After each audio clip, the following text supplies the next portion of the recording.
Fala pessoal, tudo bem? Hoje estamos começando mais um episódio do nosso podcast. Eu sou o Gustavo, host e âncora desse podcast. E hoje a gente vai falar sobre cirurgia sem cortes. O que eu quero dizer com isso, né? Então, hoje a gente trouxe um dos especialistas aqui, que eu tenho o privilégio de chamar de amigo. Acabou de chegar do Canadá. Então, a gente trouxe nada menos, nada mais que o Dr. Fernando Reis Dutra para a gente falar sobre esses tipos de procedimento. Fernando Reis Dutra, que é radiologista intervencionista, e hoje a gente vai falar especificamente sobre a radiologia intervencionista. Obrigado, Gustavo. Sempre uma satisfação estar aqui contigo, conversando sobre saúde para os nossos seguidores aí do Ponto Saúde. E acho que a gente vai ter uma conversa bem bacana aí sobre a minha tão querida especialidade. Então, a radiologia intervencionista, né, muitas vezes não é conhecida, né, doutor, por o público leigo, né, por o público em geral. Então, vamos iniciar pelo começo, né? Uhum. Então, eu queria saber do senhor se o senhor pudesse resumir, né, o que é a radiologia intervencionista. Claro, a radiologia intervencionista ela é uma área de atuação da radiologia, a radiologia e diagnóstico por imagem, e ela basicamente consiste em fazer procedimentos ou pequenas cirurgias, ou até mesmo grandes cirurgias, através, ou melhor dizendo, guiada por métodos de imagem. Então, um exemplo bem prático. Quando se tem um nódulo na mama ou um nódulo no fígado, nós utilizamos o ultrassom, identificamos o nódulo, fazemos uma anestesia local e entramos com uma agulha desenhada para aquele fim, para atingir o nódulo e dessa forma conseguir ter um diagnóstico sem que nós precisemos cortar ou fazer uma cirurgia para chegar no objetivo do nosso diagnóstico. Então, uma vez que nós obtenhamos esse fragmento do nódulo suspeito, esse nódulo vai para uma análise patológica, né, onde o médico vai olhar no microscópio e vai nos dizer, é um tumor maligno ou não, é um tumor benigno, é um lipoma, né, um tumor de gordura, enfim, vai nos dar as características patológicas desse tumor. Perfeito. Então, se a gente pudesse resumir, a radiologia intervencionista, ela é uma especialidade onde vocês fazem procedimentos que são guiados por vasos sanguíneos, né? Totalmente guiados por imagem, isso? Totalmente guiados por imagem, eles podem ser tanto endovasculares, como tu falaste, por dentro dos vasos sanguíneos, sejam eles arteriais ou venosos. Perfeito. Ou com acesso percutâneo, acesso através da pele para chegar onde a gente... Perfeito. Agora, voltando lá, né, doutor, na parte de formação, né? Então, o radiologista intervencionista, ele se forma médico e ele tem mais que uma residência, é isso? Exato. No Brasil, existem basicamente dois caminhos para se chegar na radiologia intervencionista. Perfeito. Um deles é o caminho que eu trilhei, então fiz 6 anos de medicina, fiz 3 anos de radiologia e diagnóstico por imagem, onde você aprende a interpretar os mais diversos métodos de imagem, raio-x, tomografia, ultrassom, ressonância magnética e por aí vai. E após isso, tem 2 anos de radiologia intervencionista, e aí sim, plenamente focado nas intervenções guiadas por imagem. Há um outro caminho também, onde o médico pode fazer 2 anos de cirurgia geral, 2 ou 3 anos de cirurgia vascular, e aí então fazer a radiologia intervencionista. Perfeito, perfeito. Então, de qualquer maneira, qualquer um dos dois caminhos são caminhos longos são caminhos longos a se percorrer. a serem trilhados. Pelo fato, né, doutor, da gente dar 192, né, e a gente trabalhar com todas as especialidades, né, médicas, eu tenho visto um crescimento, né, bastante grande, né, sobre procedimentos minimamente invasivos, né? Tu concorda que a tendência da medicina, né, é por esse caminho, a gente traçar um caminho conforme ela for avançando, para ela ser cada vez mais minimamente invasiva para o paciente? Concordo plenamente, Gustavo. Acho que é uma tendência mundial, não só na radiologia intervencionista, mas se nós pegarmos as cirurgias, né, com o advento dos robôs, como tu bem sabes, com os nossos colegas da urologia, que usam muito para fazer cirurgia de próstata, Sim. enfim, outros colegas, mas ainda mais na radiologia intervencionista. Hoje nós deixamos de fazer uma série de cirurgias com o advento da radiologia intervencionista. Um exemplo bem claro disso é a histerectomia, né? A retirada do útero. Hoje em dia, a gente acaba deixando a retirada do útero para casos extremos, né? A cirurgia de retirada do útero já não é mais uma realidade. A realidade é fazer uma embolização de artérias uterinas ou fazer um tratamento endoscópico para retirada de miomas, laparoscópico, enfim. Então, eu acho que isso vai evoluindo para todos os setores do corpo, né? Ainda mais cérebro, cada vez mais o tratamento endovascular é utilizado, os tratamentos endovasculares das pernas, né? Por doenças arteriais. Então, cada vez se corta menos. E eu acho que isso é a evolução natural da medicina. O senhor comentou, né, do mioma, né, tratamento para mioma uterino, né? A grande vantagem, né, eu acho que seria a preservação, né, a preservação da paciente para ela poder continuar tendo filhos, né? Depois, se ela tem o desejo de ter filho, né? Exatamente. Que é preservado totalmente esse aspecto, né, da paciente. Exato, preserva o útero, não só pela possibilidade de ter filhos, isso só, no meu ponto de vista, já seria um argumento suficiente para nós irmos para a embolização e, obviamente, não para a histerectomia total, né? Mas também pelo fato de preservar o órgão da mulher. Perfeito. Nós achamos que o fato de retirar o útero não tem consequências, mas tem sim. Muitas mulheres sofrem de síndrome Oca, que se chama, que é a perda estrutural das estruturas pélvicas. Aquele volume ali, né? Aquele volume que é retirado dali, isso tem consequências na mulher. Sim. Então, nós temos que prestar atenção para esse tipo de situação e também as possibilidades de complicação de uma cirurgia, né? Lesão de estruturas adjacentes, lesão de ureter. Não que a embolização... Perda sanguínea perda também, sanguínea, exatamente. Não que a embolização não tenha suas complicações, tem como todos os procedimentos têm, mas, reitero, é um procedimento minimamente invasivo, com excelentes resultados, seguro e, como tu bem disseste, bem pontuaste, preserva a capacidade da mulher ter filhos, a fertilidade. Doutor, voltando ali, né, na comparação das formações, né, porque o público leigo não entende disso, né, qual é a grande diferença da radiologia de diagnósticos e a radiologia intervencionista, além de não poder fazer, né, o procedimento ali minimamente invasivo? Sim. A radiologia e diagnóstico por imagem, ela é uma especialidade eminentemente diagnóstica. Isso quer dizer que você que está nos assistindo vai fazer uma tomografia computadorizada ou vai fazer um raio-x de tórax. Você entra na sala, entra no aparelho, faz o exame e esse exame ele é carregado num computador e o médico vai interpretar aquele exame. Ele vai olhar, vai correlacionar com seus dados clínicos. Por exemplo, você fez uma tomografia de tórax porque está com tosse. Então, o médico vai ter acesso às informações, vai olhar o exame e vai interpretar aquele achado. Tem uma consolidação aqui no lobo inferior direito que pode estar correlacionado com pneumonia. É isso que o médico radiologista vai fazer.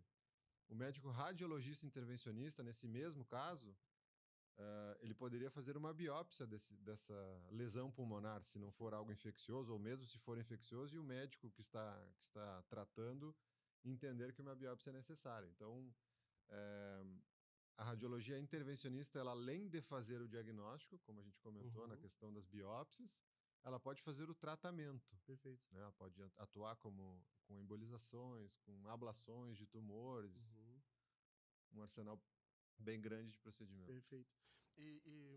Enfim, eu tive o privilégio de te acompanhar em dezenas de casos, né, doutor? Dentro do bloco cirúrgico, né, pra gente criar conteúdo para tuas redes sociais. Eu vi uma capacidade, né, eu acredito que isso seja por causa, tu pode me corrigir, né, além das outras equipes que a gente acompanha, dentro do bloco cirúrgico, voltadas, né, para o procedimento minimamente invasivo dentro da hemodinâmica, essa tua capacidade que tu teve na tua formação de dar o diagnóstico, né, que é a radiologia, né, a radiologia tradicional, vamos dizer, né. Então, eu via que tu, em tempo real ali, tu conseguia fazer, né, uma análise da imagem lá, da hemodinâmica em tempo real praticamente ali, e poder tratar os teus pacientes de uma forma melhor, né? Sem dúvida, sem dúvida. Auxilia, na minha visão, auxilia muito a parte do diagnóstico prévio, porque tu já tens uma familiaridade com aquilo que tu queres enxergar e o que tá se passando em tempo real, então, sem dúvida ajuda muito. Perfeito. Pro pessoal, né, doutor, o senhor pode trazer os nomes mais técnicos, né, dos equipamentos melhor que eu, apesar de eu ter já o privilégio, né, de novo, de te acompanhar. Na prática, né, o que vocês utilizam, né? Vocês utilizam ecografia, vocês utilizam raio-x, enfim, o que vocês utilizam, né, para o pessoal entender, para o público entender, o que vocês utilizam para guiar vocês para fazer esse procedimento minimamente invasivo? Certo. Basicamente são 3 métodos. O ultrassom.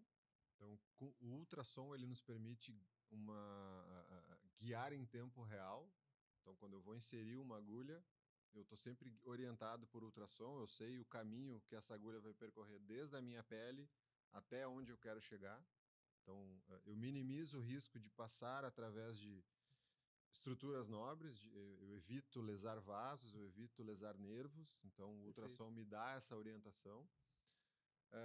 Bem como a tomografia. A tomografia também tem essa capacidade, mas a tomografia não tem o tempo real do ultrassom. O que eu quero dizer com isso? Quando eu posiciono uma é 2D e a outra é 3D, né? Exatamente. A tomografia ela vai me dar uma resolução espacial melhor, mas em contrapartida ela não me permite guiar o tempo todo. Então eu avanço a agulha, eu faço um corte tomográfico, eu avanço novamente e dessa maneira eu chego no meu resultado. Então esses dois métodos, eles na maioria das vezes se complementam. Nós fazemos procedimentos híbridos, vamos dizer assim, usando ultrassom e tomografia. Perfeito. E para os procedimentos endovasculares, aqueles que a gente navega por dentro dos vasos, aí nós utilizamos a fluoroscopia, que é a emissão contínua de raio-x, que é aquele aparelho da hemodinâmica bem bonito que nós já trabalhamos várias vezes juntos lá. É por lá que nós fazemos. Perfeito. Doutor, agora de novo, pegando aquele gancho, né, da embolização de miomas, né? A gente sabe, né, que cada paciente tem que ser analisado individualmente, enfim, e a gente, cada caso é um caso, né? Mas se o senhor pudesse resumir, assim, eu sei que o senhor já falou sobre a embolização e as vantagens, né? Mas queria que o senhor detalhasse um pouco mais para o público leigo entender, público em geral entender, o que é o grande diferencial, né, da embolização de miomas, né, e como que ela realmente funciona, como que é isso, né, como que é na prática lá, a gente sabe que ela é guiada por imagens, né, que o senhor já explicou, mas como na prática ela funciona, o que o senhor coloca ali no mioma, o que ele faz, o que acontece no organismo do paciente após ele fazer esse procedimento? Sim. Então, só para relembrar quem está nos assistindo, então o mioma, ou leiomioma, ou fibroma, né, existem várias nomenclaturas para esse tumor. Ele é um tumor, mas é um tumor benigno do útero. É um tumor da musculatura do útero. Esse tumor ele pode estar na parede externa do útero, na parede interna do útero, ou na própria camada muscular uterina. E dependendo da localização e do número de miomas e dos tamanhos dos miomas, eles podem ocasionar os mais diversos sintomas, né? Entre eles, sangramento. Então, a mulher pode ter sangramento fora do período menstrual, ou ela pode ter um sangramento aumentado durante o período menstrual dela, o período menstrual, por exemplo, dela que seja 7 dias, mas com um fluxo muito intenso, né? Onde ela, por hipótese, trocava 1 vez ou 2 vezes de absorvente no dia, e repentinamente ela passa a trocar 5, 6 vezes por dia. Então ela teve um aumento expressivo do fluxo sanguíneo nesse período menstrual. Ou outra hipótese, ela tem um aumento do período menstrual. Ela menstruava 5 dias ou 7 dias e de uma hora para outra ela começa a menstruar 10, 14. Então essa é uma causa, uma consequência. Já pode assinar um sinal de alerta. Sinal de alerta que algo está errado. Não necessariamente mioma, mas isso é uma das causas do mioma. Outra coisa são sintomas compressivos. Tem mulheres que têm miomas muito grandes na parede do útero que causam compressão na bexiga. Então a mulher começa a ter um aumento da frequência urinária. Ou esse mioma pode comprimir o reto que fica atrás do útero, né? Fica posterior ao útero, isso pode causar constipação. Perfeito. Essa mulher pode ter dor na relação sexual, porque o mioma é tão grande que comprime o canal vaginal, isso causa um desconforto na relação, dá um prejuízo na relação com o parceiro. Então, é uma doença realmente que tem muitos sintomas e as mulheres se queixam muito dessas consequências do mioma. O que se tinha de tratamento até a década de 90, né, um pouquinho antes, assim que surgiu a primeira embolização aí de mioma, era a esterectomia. Era a cirurgia do útero, ou seja, Retirada total do fazia-se um útero. corte, né, a gente brinca de cabo a rabo, assim, de uma ponta a outra, se abria a pelve da mulher e se retirava o útero fora. Então, uma Uhum. cirurgia super agressiva e, Não existia outra e alternativa não naquela existia época. alternativa, né? Então, os médicos começaram a estudar isso, e o primeiro procedimento que foi feito foi justamente um procedimento pré-cirurgia. Uhum. Ou seja, os médicos tiveram a ideia, quem sabe a gente emboliza as artérias que chegam no útero para quando for feita a cirurgia, Ser menor. sangrar menos. Então vamos fazer isso aí e tal. O primeiro médico foi lá, fez de um lado, fez do outro. Eles esperaram mais ou menos um tempo aí, 2 meses, para fazer a cirurgia. E quando foram fazer a cirurgia, o útero estava muito menor já, com os miomas cicatrizados lá dentro. Então eles pensaram, opa, se funciona isso, a gente não precisa mais operar, Sim. né? Então começou-se a fazer esse procedimento com esse intuito, começou a se fazer estudos, né, de acompanhamento a longo prazo e viram que realmente tem uma redução importante, as mulheres têm uma melhora significativa dos seus sintomas, de todos esses sintomas que eu falei, e que elas acabariam não precisando de uma cirurgia no futuro. Então, Inclusive fazendo estudos sobre fertilidade e vendo que as mulheres não perdem a capacidade de sim. gestar. Então, é um procedimento que tem uma carga literária grande, Vasta. já foi estudado, bastante estudado, e ele tem entre 20 e 30 anos, mais ou menos, que ele já está sendo É, aplicado. exatamente. Perfeito. Ahn, mas, voltando ali, né, doutor, complementando, né, como que isso é feito, né?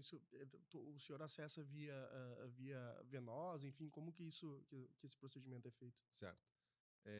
Esse procedimento pode ser feito por duas vias, sempre arteriais, né? Perfeito.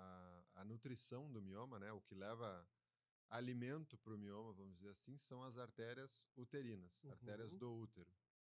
Nós podemos chegar nas artérias do útero pela artéria radial, que é uma artéria que passa aqui No pulso. no pulso, ou por uma artéria femoral, que passa na virilha. Perfeito. Então, isso depende da técnica de cada um, né? Depois que nós acessamos a circulação arterial por um desses locais, nós navegamos por dentro dos vasos com pequenos catéteres desenhados para essa finalidade e Uhum. guias. Nós acessamos a artéria uterina de um lado, por exemplo, começar pelo lado esquerdo, nós fazemos uma arteriografia. Isso significa injetar contraste dentro da artéria para ver a irrigação do mioma, Ver o tamanho ver o dele e tudo mais. tamanho, ver se há uma irrigação anômala. Por Uhum. exemplo, tem uma artéria que sai dali que vai para o ovário, então eu tenho que tomar cuidado para não embolizar aquela artéria do ovário, porque eu posso induzir uma menopausa precoce numa paciente. Perfeito. Então, o estudo da arteriografia ele serve também para nós entendermos a anatomia vascular daquele Uhum. tumor. Feito isso, nós embolizamos. O ato de embolizar é o ato de fechar uma artéria, fechar um vaso, ocluir um vaso. Uhum. Então, nós utilizamos pequenas partículas compostas de PVA, que é uma sigla para álcool polivinílico, né? Uhum. E dessa maneira nós entupimos esse vaso. Fazemos o mesmo procedimento do outro lado, entupimos o vaso contralateral e, Tá resolvido o enfim, está problema. resolvido o problema. Perfeito, É. então. Então, a paciente resolve esse problema com apenas um furinho ou na virilha É. Eu sempre ou no pulso. ou no pulso. Eu sempre falo para as minhas pacientes, sem corte, sem ponto e sem cicatriz. Perfeito, Então, perfeito. recuperação super rápida. Uhum. Os pacientes costumam ter um dia de internação, no outro dia já estão em casa, retorno às atividades, né, de trabalho, enfim, 5, 7 dias. Perfeito.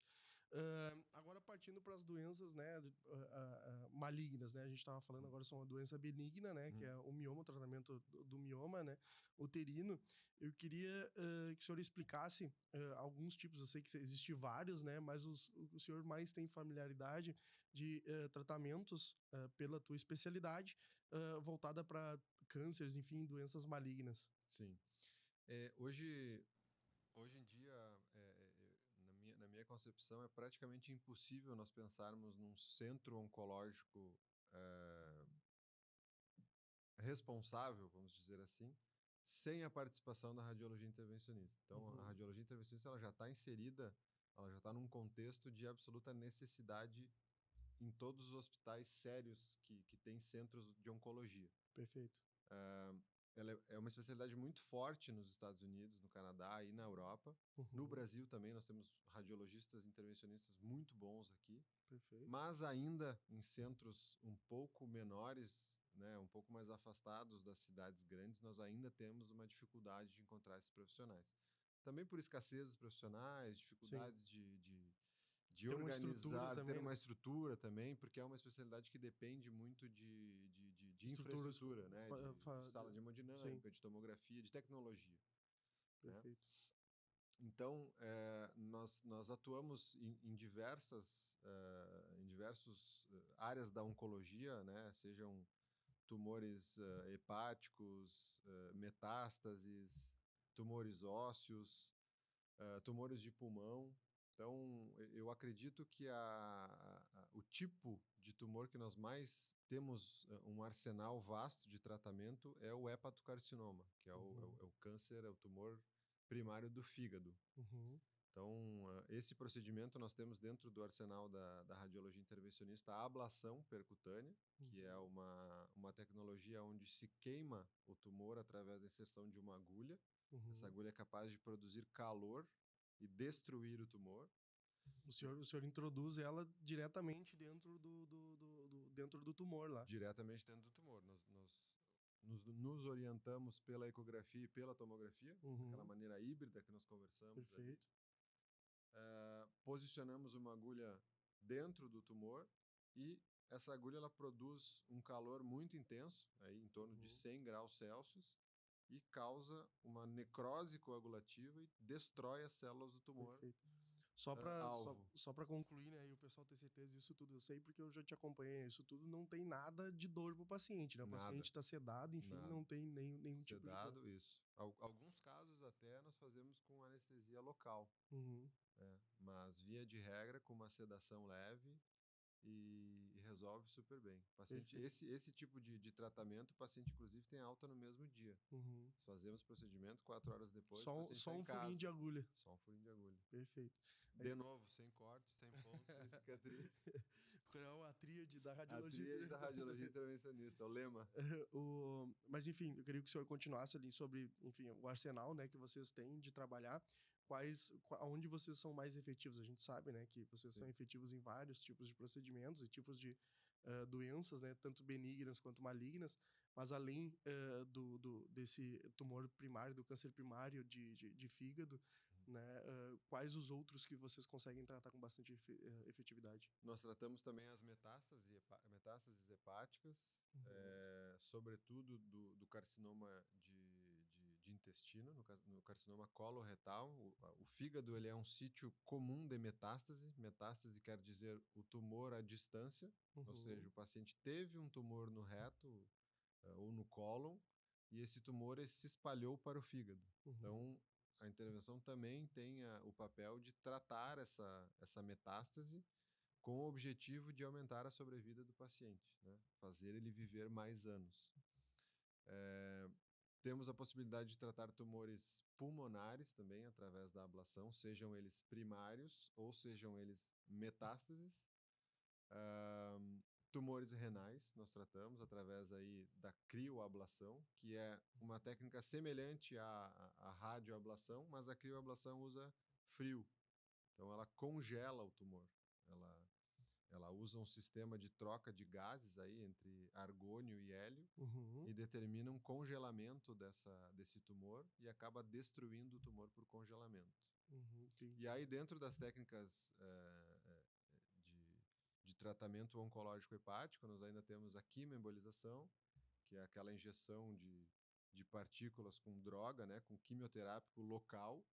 Né, o grande benefício desse tratamento específico para hepatocarcinoma é que ele não tem as reações que a quimio intravenosa tem, né, com aquela queda de cabelo, aquele mal-estar geral. Totalmente localizado ali. Totalmente localizado, uma dose específica para aquele tipo de tumor. Perfeito.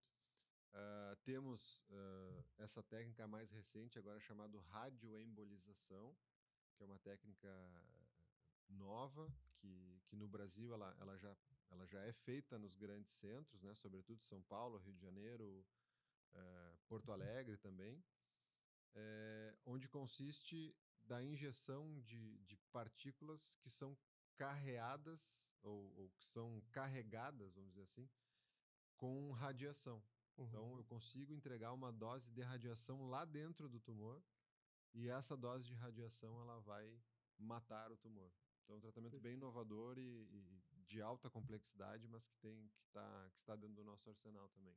Deixa eu ver se eu entendi, então, doutor. Então, na nossa conversa aqui, né, surgiu dois termos muito utilizados pela tua especialidade, né? A embolização, né, e a ablação, né? São dois termos. Então, quando o senhor fala sobre ah, ah, embolização, são quando vocês utilizam aquelas pequenas partículas, né, enfim, carregadas ou não, enfim, como o senhor explicou, via, né, arterial ou venosa, né? Perfeito, Isso. perfeito. E quando a gente fala sobre ablação, é quando vocês introduzem aquela agulha, né, ou para radiofrequência, né, ou para crio, né, para procedimentos gelados, né? Perfeito. Ablar, o termo ablar significa destruir. Ah, perfeito. E o termo embolizar significa ocluir, né? Perfeito. Fechar. Perfeito. A gente viu, né, que tem vários, né, vários... Até agora a gente falou só de pontos positivos, né, enfim, e de novo na tríade aquela, né, sem dor, sem cicatriz, sem corte, enfim. Eu queria que o senhor falasse, assim, né, existe o pessoal, mesmo sendo, né, um procedimento totalmente seguro, né, as pessoas ainda têm muito medo de fazer ele, né. Então, existe algum risco, assim, elevado que as outras cirurgias não têm? Ou a gente consegue só diminuir, ou cada caso é um caso? Existe. Não é uma especialidade isenta de riscos. Lógico que nós... Nada é, na verdade, na área da né? medicina. Todo procedimento ele tem seus riscos. Isso é um ponto muito importante, Gustavo, porque nós temos que sempre expor isso ao paciente, da linguagem que for, mesmo Sim. que nós tenhamos que... Vamos trazer uma boa notícia. Mas eu digo assim, mesmo que tu tem... Eu me proponho a sempre fazer um exercício de tentar explicar as coisas que eu faço para uma criança. Sim. Porque o paciente O não óbvio é... tem que ser O dito. óbvio tem que ser dito. Então, os pacientes não têm a obrigação de entender os termos que eu falo. Perfeito. Então, eu preciso falar, nós vamos fazer uma embolização do útero. Nós vamos fechar as artérias do útero. Geralmente a pessoa tá num momento ali que ela tá Momento mais frágil, frágil, enfim, né? A gente tem o hábito, nós, pelo menos eu e os colegas com quem eu trabalho junto, de constantemente ter consultório.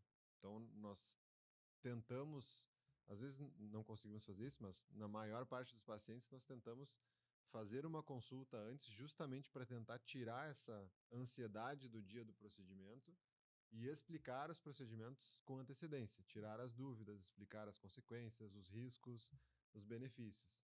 Então, quando eu vou explicar para uma paciente que a gente vai fazer uma embolização das artérias uterinas, que nós vamos fechar as artérias uterinas para tratar os miomas, eu tenho que explicar para ela que existe uma possibilidade de menopausa precoce, porque existe a possibilidade de fechar uma artéria do ovário. Eu preciso explicar para ela que tem o risco de, dependendo de onde o mioma está, que esse mioma ele pode ser expulso pelo útero, nós chamamos de mioma parido, né? Então isso é uma possibilidade que acontece. A possibilidade de embolização não alvo, o que isso quer dizer? Eu estou lá na artéria uterina, injetando a partícula, e de repente essa partícula ela sai da artéria uterina e entra na artéria da bexiga, ou numa artéria retal. Lógico que nós temos todos Um o controle. controle e o cuidado, mas isso... Variáveis, né? Isso pode acontecer. De repente abre um canalzinho na hora que você está embolizando, ali aquela partícula passa.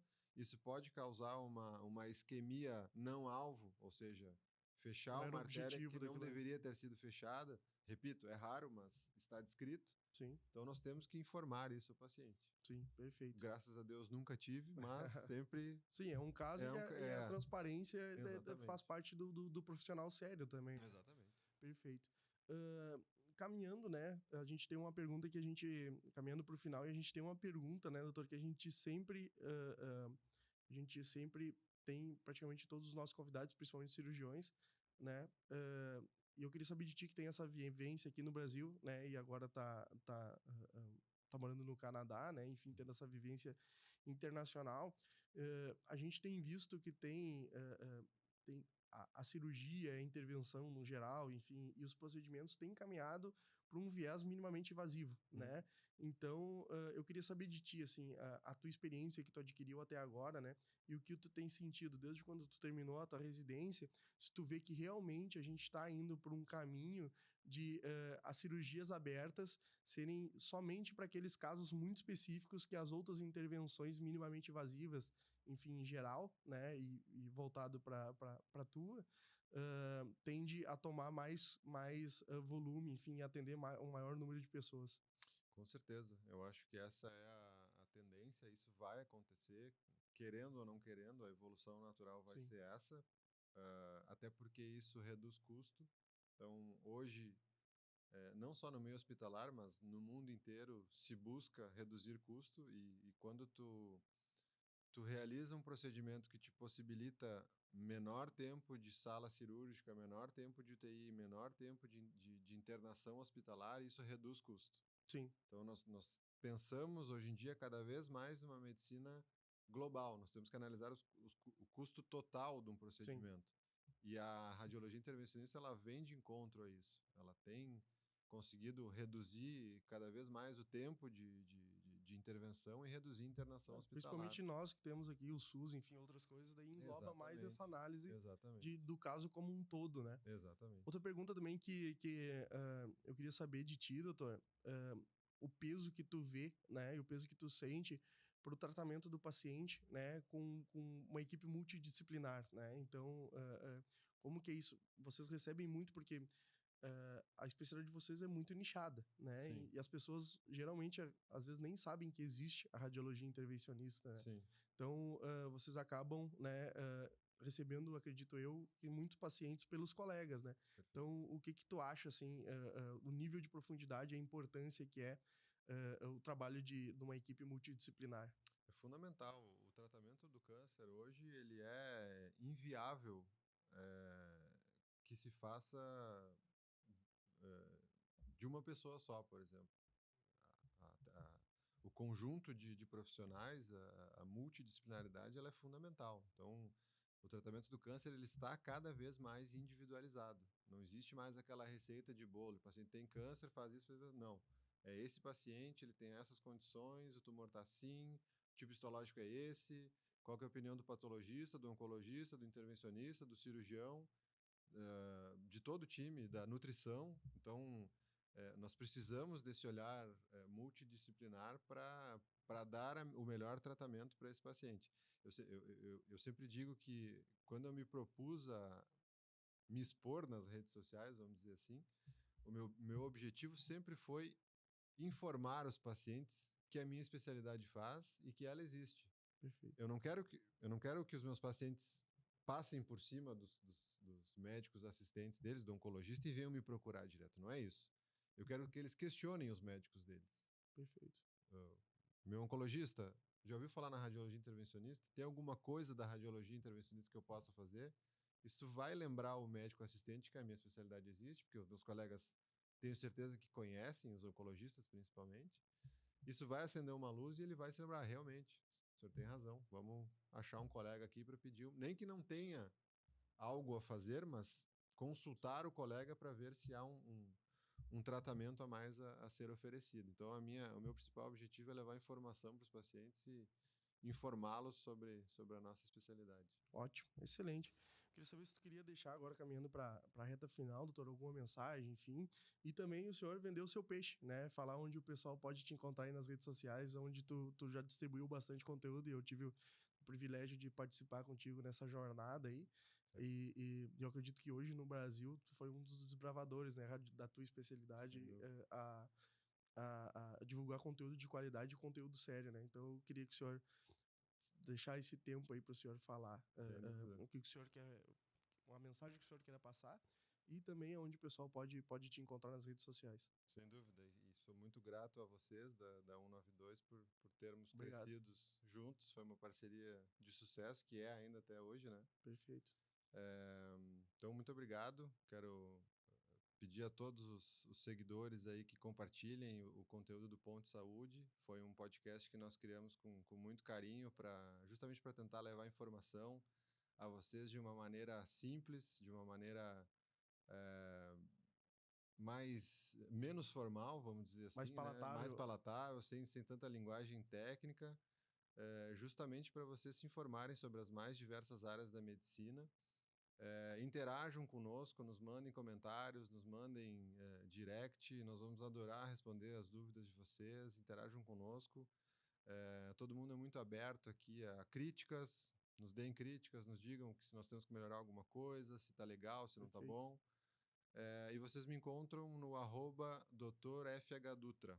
Então, essa é a minha página do Instagram. Eu divulgo bastante coisa lá da radiologia intervencionista e agora Perfeito. também um pouco da minha vida no Canadá. Perfeito. Então, pessoal, a gente vai encerrando mais um episódio aqui, que hoje eu tive o privilégio de ter a companhia aqui do Dr. Fernando Reis Dutra, que além de um amigo muito querido, é também é nosso sócio aqui no Ponto Saúde Podcast.